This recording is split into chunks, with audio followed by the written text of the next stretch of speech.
Greetings! Here is your walkthrough on superpower relations in preparation for your exam coming up this year.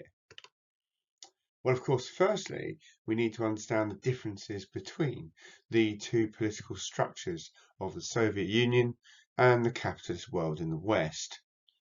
Communism is a single party ruled, in this case, believing in a class society where all rules are surrounded around the rights of workers and people would generally be expected to be treated with equality. The reality was perhaps somewhat different in the USSR. However, in Britain, the difference, and as well in America, was there were free elections for parties and there were different multi-party elections that are going on. Many people had power and wealth. It's not uncommon for 3% of the population to own 97% of the wealth. And individual freedoms are guaranteed. So we then go to the key players before and during the war.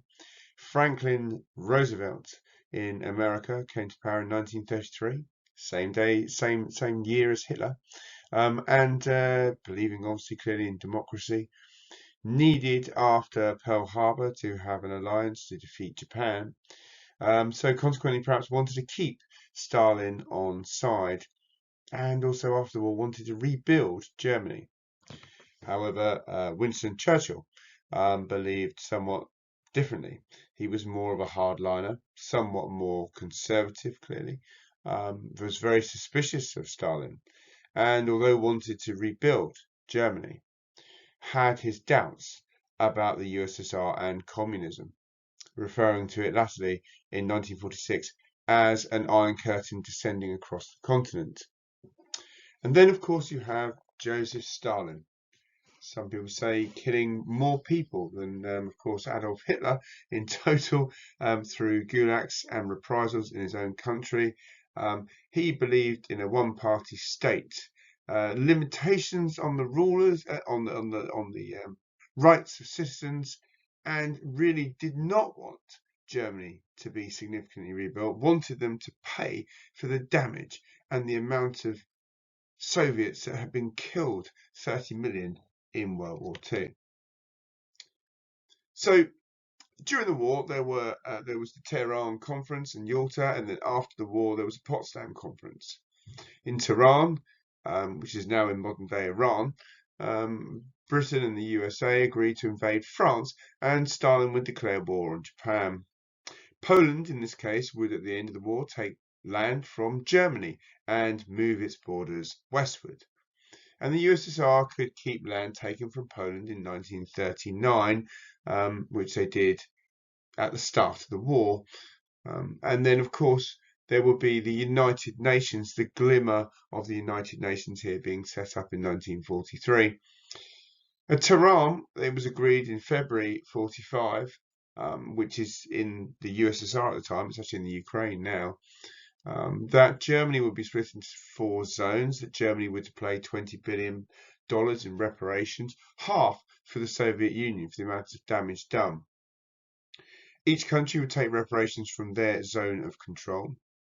Eastern Europe would be allowed free elections and consequently the Soviets would return home. Polish borders were finalised.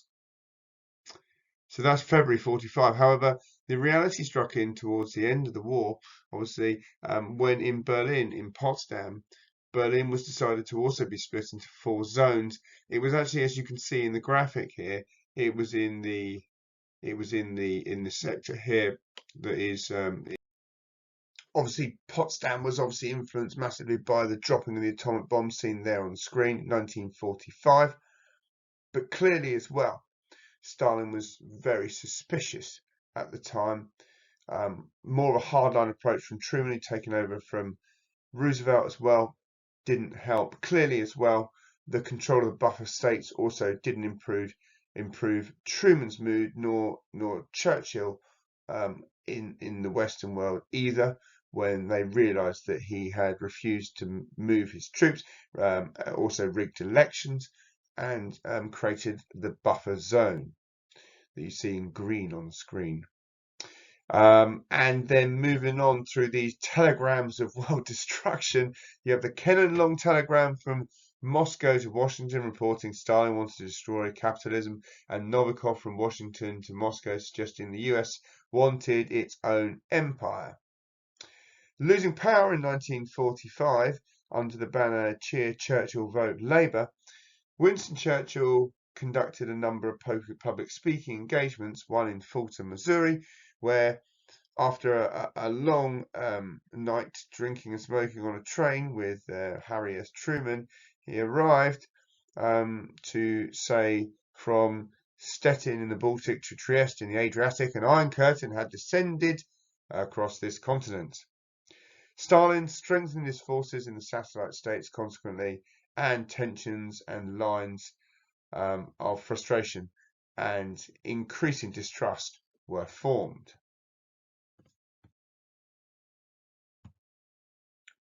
Clearly, this distrust led to the Truman Doctrine, where Truman said communism was bad because people couldn't be free.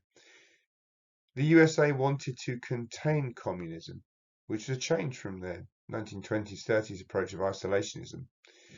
They, in fact, under the Truman Plan, gave $400 million to Greece and Turkey to fight to stop communism. And they showed the USA would use military and economic methods to stop communism spreading. Arguably, in terms of an economic package, the more powerful was the Marshall Plan, devised by General George Marshall, or named after him rather, $13 billion from the USA to help rebuild Europe, principally going to the countries most inflicted by war, Britain and West Germany, and part of France as well.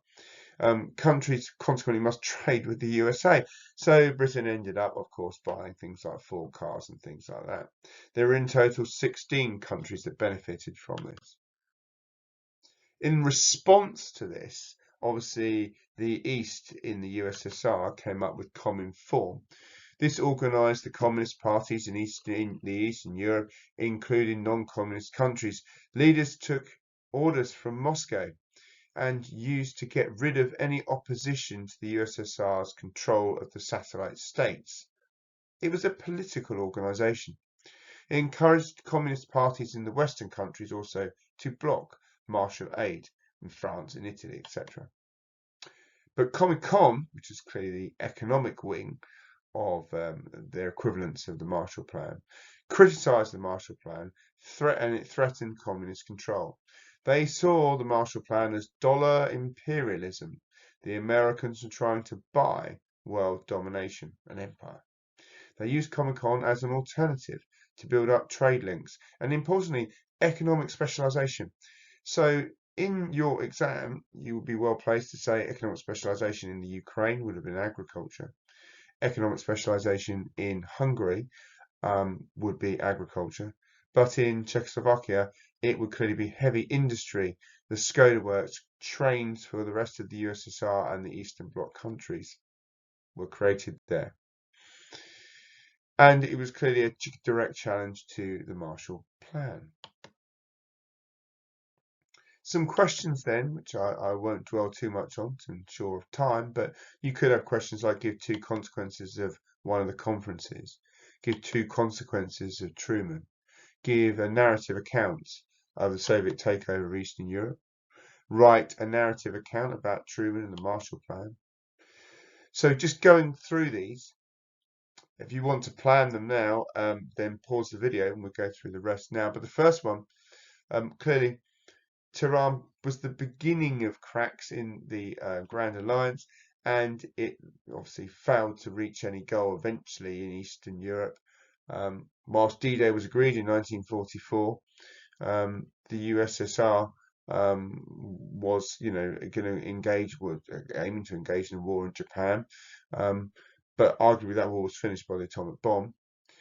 Polish land was taken from Germany in Yalta, and obviously Germany was clearly split into 4 zones, and basically the Polish borders were finalised, and then in Potsdam, Berlin was split into 4 zones, and the Polish borders completely completed at the time. Obviously, you could have a range of other things like the $20 billion worth of reparations as well. Truman Doctrine, well, it led to you could say it led to the Berlin blockade. It risked increase of conflict. It led to frustration and tensions, beginning to the arms race as well. It led to $400 million directly going to Greece and Turkey, and via the Marshall Plan, which came soon after, $13 billion to rebuild Europe. A narrative account about Soviet takeover. Well, just be specific here. So you could talk about the fact that, Nazi Germany indeed would be defeated in the east. The Soviets were attacking, marching through Poland and the rest of the countries, largely destroyed by Nazi Germany. And then in the west, Britain and America had opened up the second front after D-Day. However, obviously after the conclusion of Yalta and then Potsdam, it was agreed that the Soviets would leave Poland and they would concede to free elections, democratic free elections, and they didn't. They stayed in those countries, rigged the elections, ensured that communist sympathetic governments or socialist governments took over, and generally ensured they created, arguably because of the bomb and other things, they created a buffer zone, which meant that they felt somewhat safer. Write a narrative account about the Truman and Doctrine plan. Well, again, you could talk there about Greece and Turkey, the $400 million. You could talk about Marshall aid to Europe, the $13 billion, and the fact that it was regarded as dollar imperialism by Stalin, and it led to Cominform and Comincon rising to the fore in Eastern Europe and economic specialization thereafter. Okay, right, well, welcome back. Here we now have the next topic, which is clearly the First Berlin Crisis. And it's a crisis because you're in the middle of the Soviet sphere of influence, the East German sector. West Germany had become richer with Marshall aid, the East Germans poorer. Stalin wanted to create an increased control over the whole city, right in the middle of the East German sector. So Britain, France, and the USA combined in March 1948 to create Dryzonia, launching a single currency, the Deutschmark, which lasted until the euro was formed. In June 1948, Stalin shut off land routes to West Berlin, which became known as the Berlin blockade, and forced the West to leave Berlin to stop people dying. Operation Vittles, the Americans called it. Operation Plain Fare, the British called it. Or commonly the Berlin airlift as it became known. Over 1,000 tons, some reports were obviously considerably more, on average were flown every day, and the planes could not be shot down by Stalin because it would result in a hot war. In 1949, the Soviets lifted the blockade because obviously clearly it was not working and still planes were flying into Berlin. He was now perceived as aggressive, unwise, and where clearly the West had now the upper hand. Dryzonia then in May 1949 became the Federal Republic of Germany, and Stalin created the DDR, or German Democratic Republic, GDR in English. It recognized communist countries. It was recognized by communist countries only. It was only latterly that it was recognized during the Berlin Wall crisis by others because the Soviets handed control to bus networks and train networks to the East Germans, and of course the West Berliners had to concede and acknowledge that East Germany existed.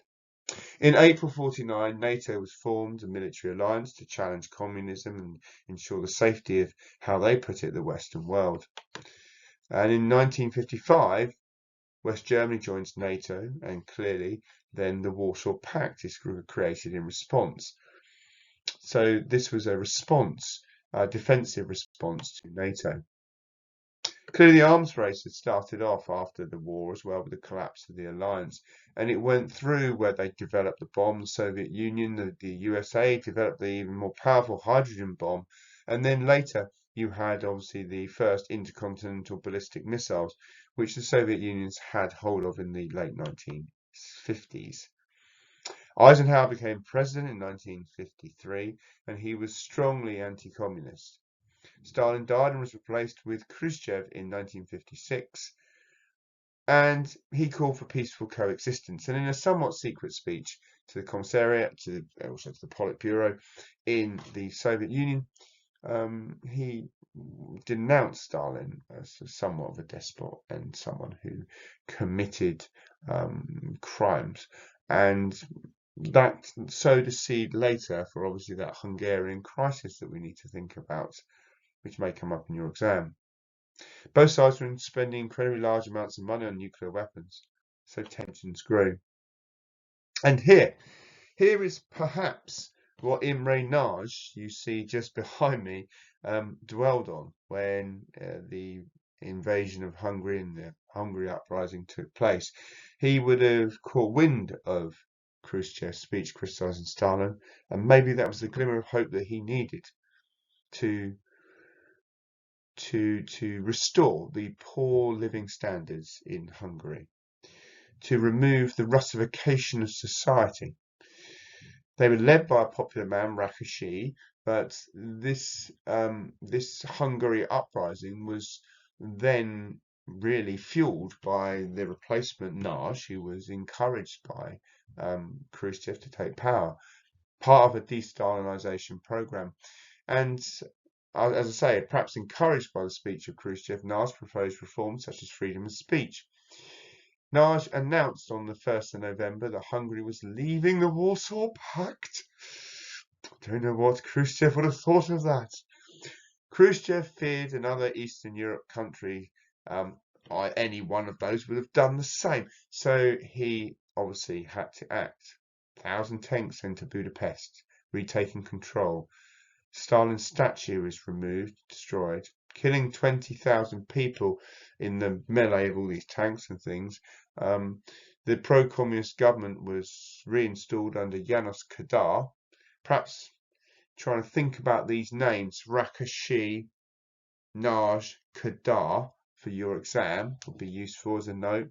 Nagy was arrested and later executed. The Warsaw Pact was strengthened, and the USSR had sent out a clear warning to Eisenhower that they were not prepared for interference. Khrushchev was far more confident dealing with the USA. He was empowered. He was embittered by, shortly after this, the missiles being placed into Turkey, Jupiter missiles in Turkey, Italy, and also a weapons base, obviously, in Britain.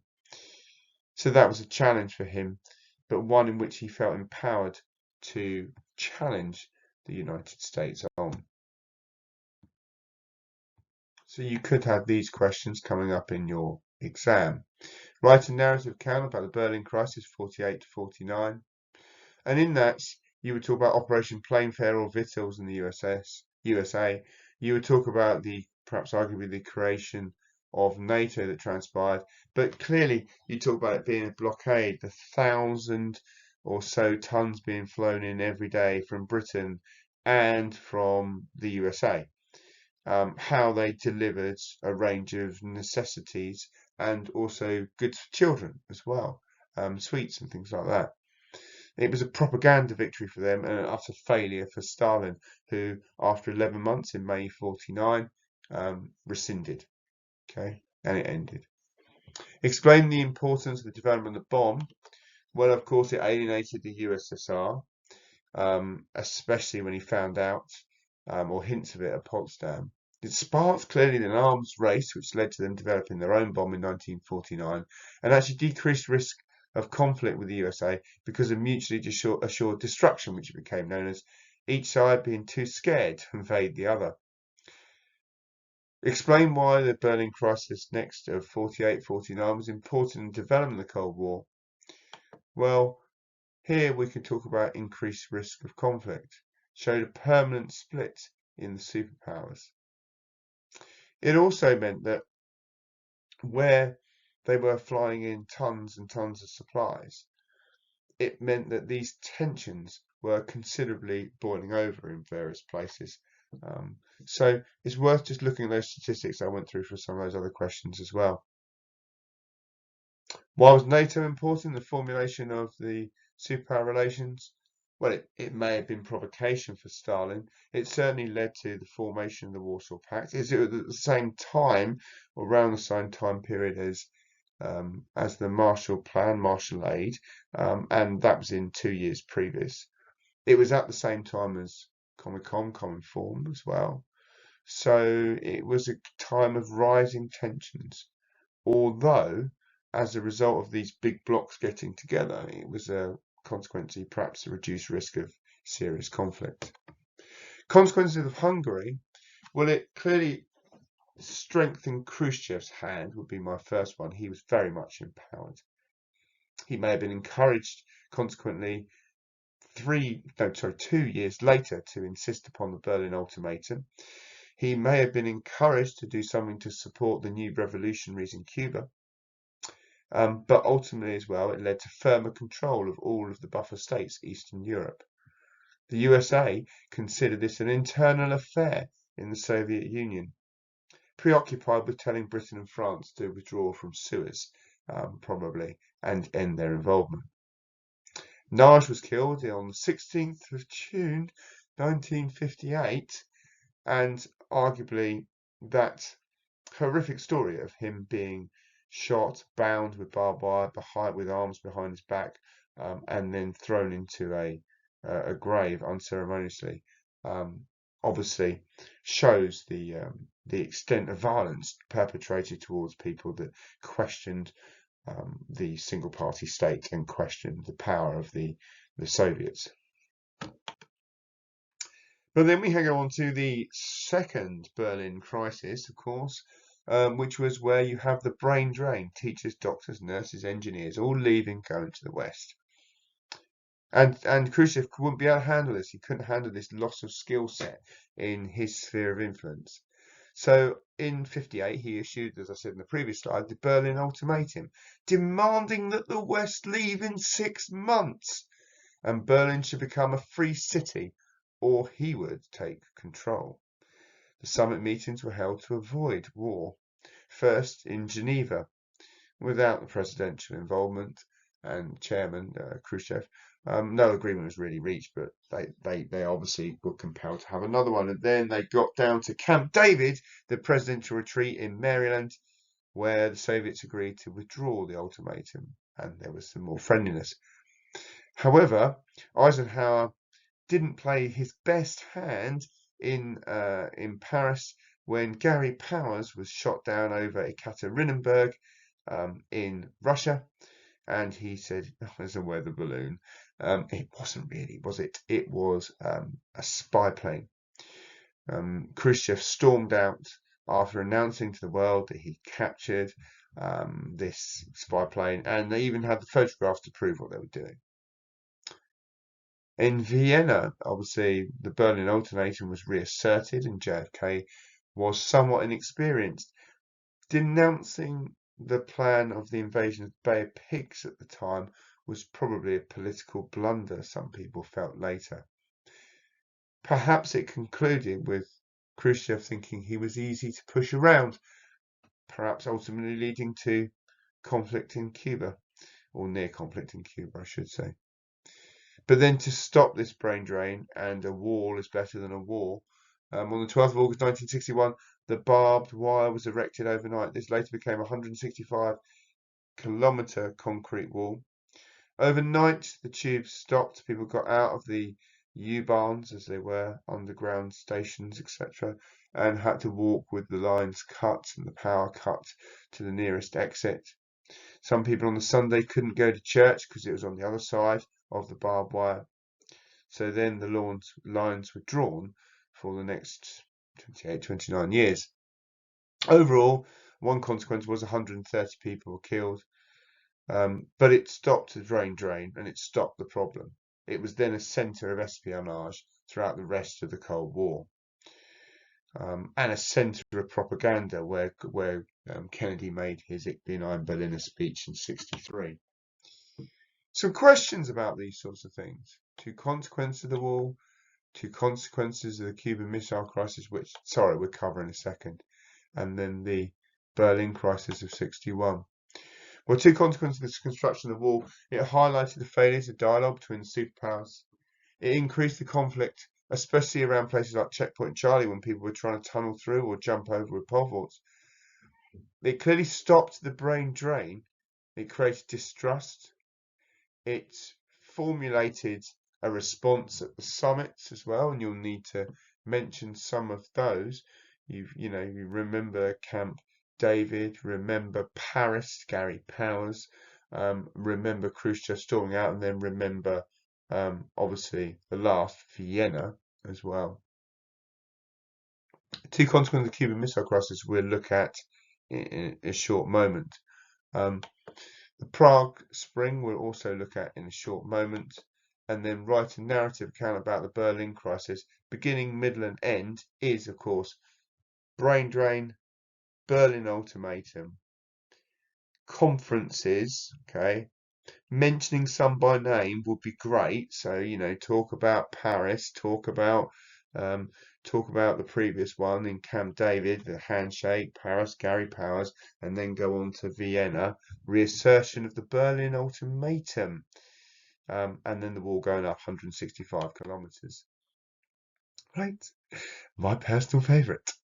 Okay, so what happens here is Batista is removed by power by. They weren't socialists at the time, they were revolutionaries. And these revolutionaries were led by Fidel Castro, whose brother Raul as well was there, and so was Che Guevara, Bolivian revolutionary. They toppled the pro-American Cuban government of Batista, funded by the mafia as well. And in 1960, the deal that the USSR would buy sugar and provide economic aid was sought.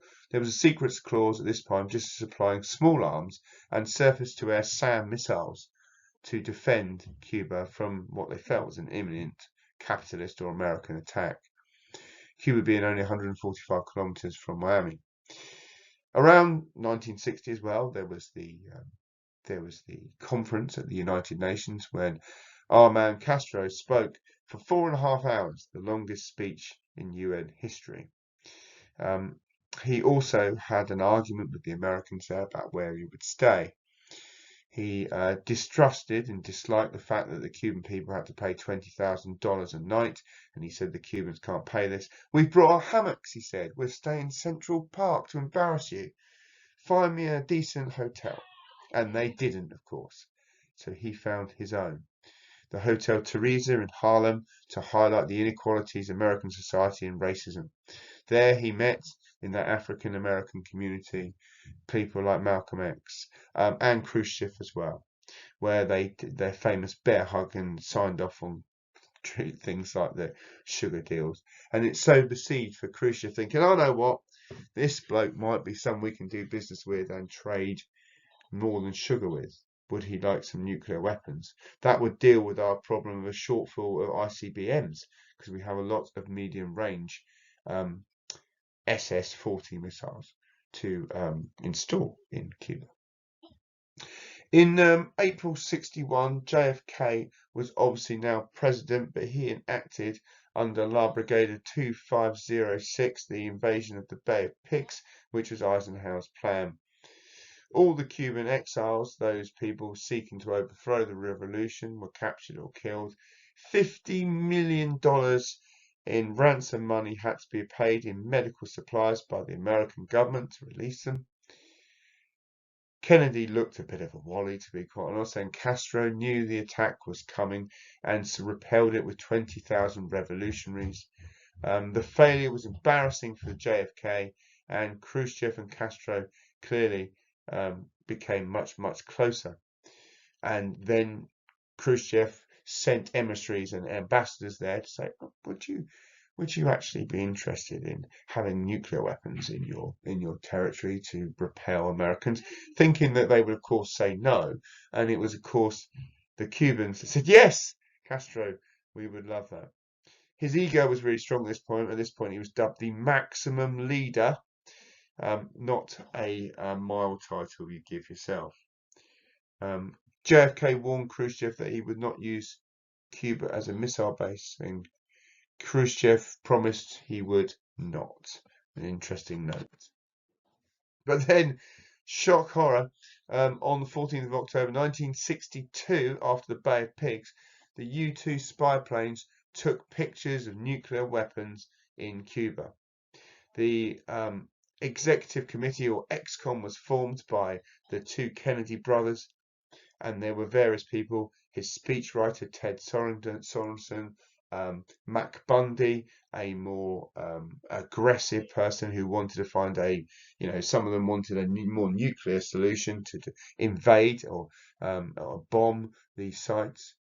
Eventually, though, of course, they concluded that if you bomb 40 nuclear warheads, one would get through and millions would die.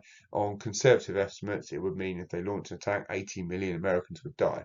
So JFK thought, what a load of rubbish. We're not doing that. We're not listening to these military experts. And he was determined not to start a war.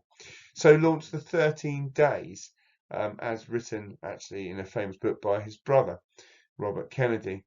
As soon as it was published, he was assassinated in 1968, actually. On the 22nd of October, JFK decided to impose the naval quarantine around Cuba. On the 23rd, Khrushchev sent a telegram saying his ships would go around the blockade.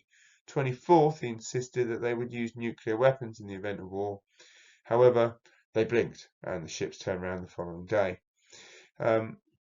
The JFK conducted the quarantine and surveyed some of the ships. They were very careful to only look at ships that they knew had medical supplies on them. Some did have ballistic missiles on them, but they allowed them through, thinking that they wanted a diplomatic solution. Propaganda was obviously all important. He wrote to Khrushchev asking to withdraw the missiles on the 25th. He replied the next day, writing he would withdraw the missiles if the USA promised not to invade Cuba.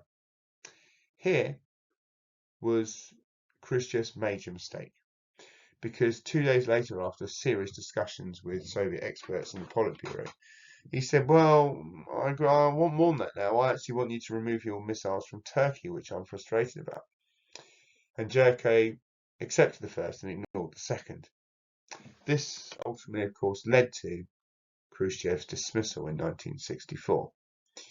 But the consequences were a hotline was set up, a test ban treaty to prohibit nuclear testing, and underwater nuclear missiles and things in space were set up as well.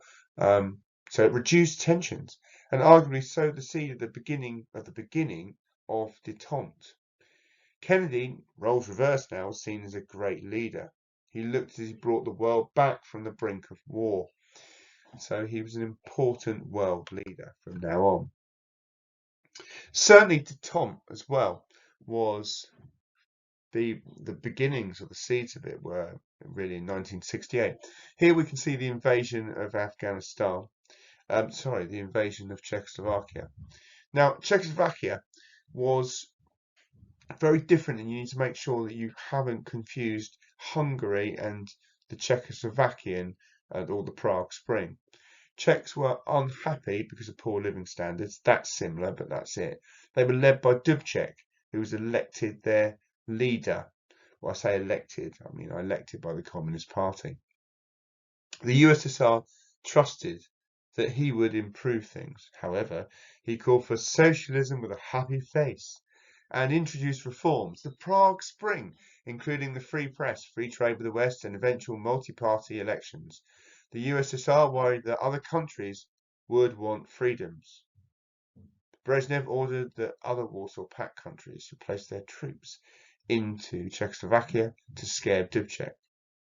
However, Dubček, now I think, if he meets someone like Nicolae Ceausescu from places like Romania or other leaders of the Soviet sphere of influence, I don't think there's a problem. I think the Red Rag was clearly meeting Tito and Yugoslavian leaders who are outside of the Iron Curtain, outside of the buffer zone, although socialist, because it showed that he was acting with other forces outside of Brezhnev's control. So Brezhnev acted. On the 20th of August, 500,000 troops entered unchallenged. Dubček was forced to resign. Husak, a committed communist, replaced him. So it goes, Dubček, Husak. Okay. The Brezhnev Doctrine was established. any actions of a communist country that threaten the survival of communism would be acted by the others. So it's one for all and all for one.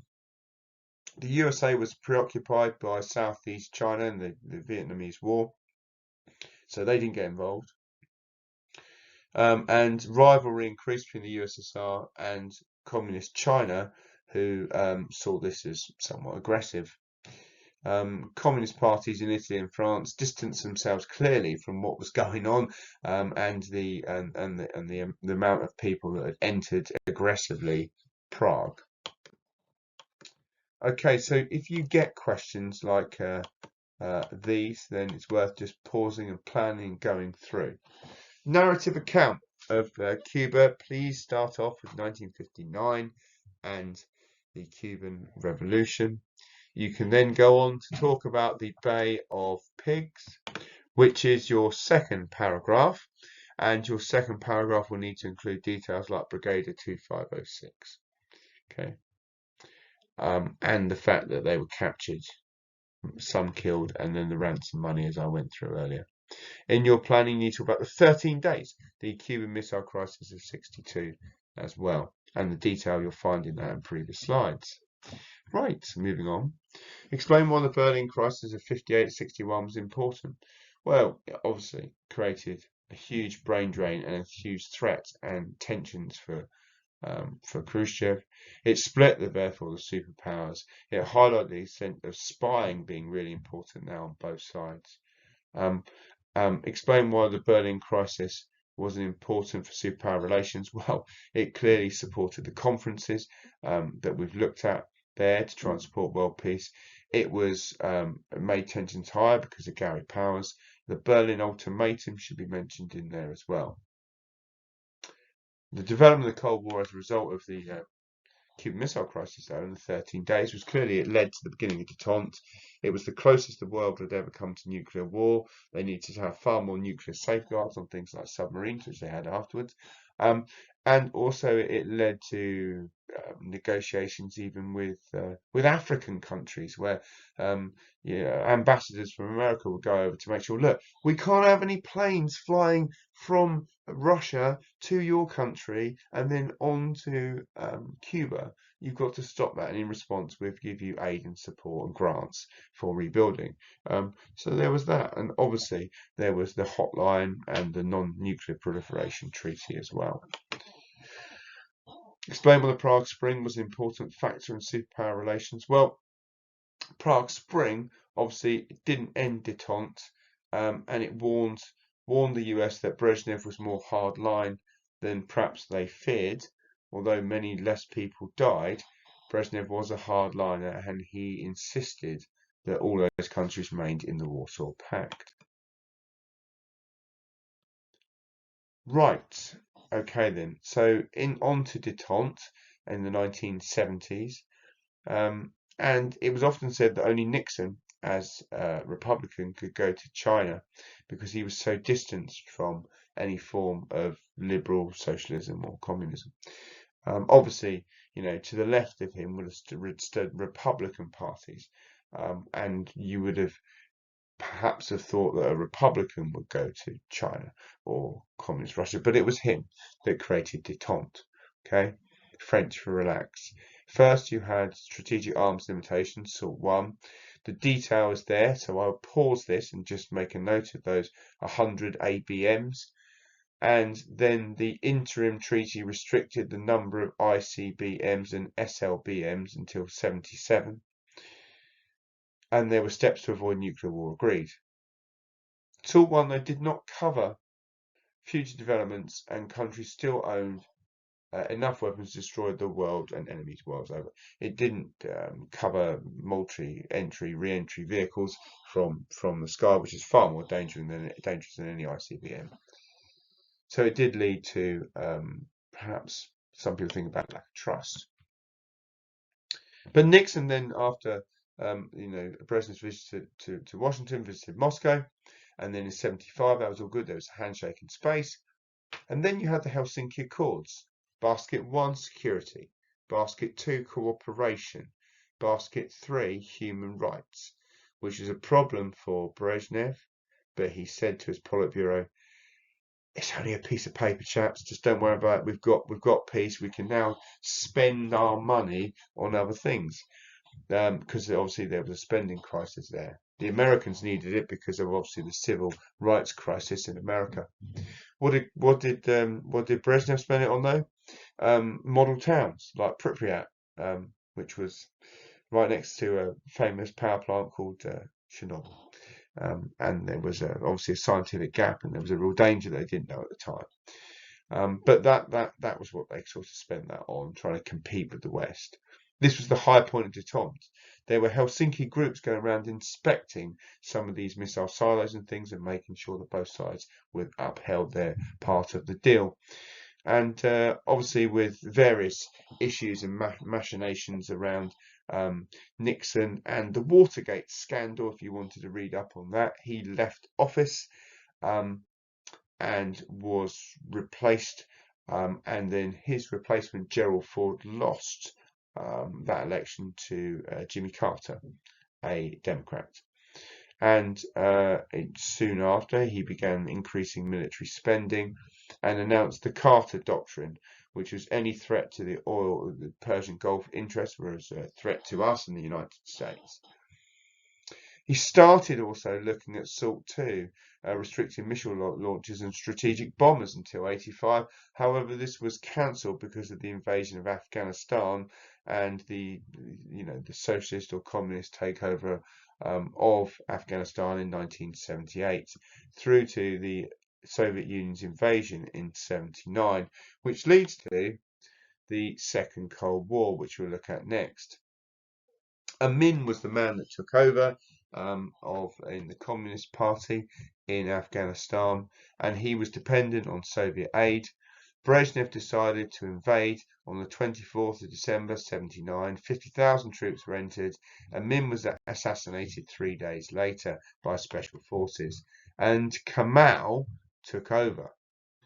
The Second Cold War then began into the 1980s. The USA continued and said it would use military force now to defend the Middle East. This was the Carter Doctrine and their oil supplies, as I mentioned earlier. In 1980, though, comprehensively, Carter was defeated by Reagan on an internal program of tax reductions and cuts and things like that, but also on the way he dealt with crisis like the Iranian embassy, where a number of Americans were held captive there for over a year, 444 days, in fact. And he argued they needed a stronger approach, which led to obviously the Reagan Doctrine. Okay. As a result of that, in protest at the invasion of Afghanistan, the US took over 60 countries in boycott of the 1980 Moscow Olympics, and in response, 15 countries from the Soviet Union boycotted the LA Games in '84. So this then led to Ronald Reagan and his anti-communist speech. He launched in '83 his Evil Empire speech, where he stated shortly after the Reagan Doctrine that the US would support groups trying to overthrow communist governments. His containment policy, he wanted to roll back communism. Invading Grenada in 1983, which was a British part of the British Commonwealth. He had to get on the phone to Margaret Thatcher and apologise when he found out that Queen Elizabeth II was the head of state, and he had no time to tell the British. Reagan developed nuclear utilization target selection, where weapons were directed at opponents' weapons rather than cities. It ended mutually assured destruction because they could be targeted. Which was dangerous in itself, because now MAD isn't effective. In '83, he therefore announced calling on the scientific community to have a SDI, or Star Wars program, satellites in space, powerful lasers that detect and shoot down Soviet missiles. This gave the USA an absolute advantage in the nuclear war. So the Soviets had to begin a building program again to combat that. And what did they build? They built huge submarines, Typhoon-class submarines with 20 SLBMs on board, or 20 silos, And this worried the new president, of course, and that's what he did. Gorbachev soon took over, though, following the death of two shortly lived Soviet chairmen, and he took over in 85. The economy was struggling, it was a disaster.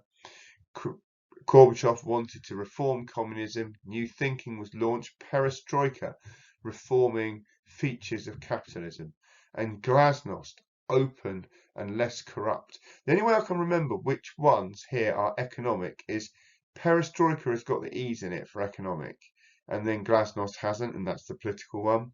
But you just need to remember that glasnost is open, freedom of speech, and political, and a rolling back of the one-party state, and perestroika is economic.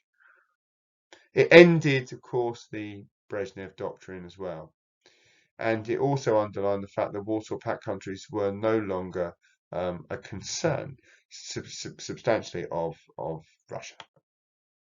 So clearly this was beginning to the end. In 86, you had the Chernobyl disaster, and Reagan made a speech, Mr. Gorbachev, tear down this wall in 1987 in front of the Brandenburg Gate. So he began to soften. Margaret Thatcher visited in 86, 87 and said of Gorbachev, there's a man, Ronnie, that we can do business with.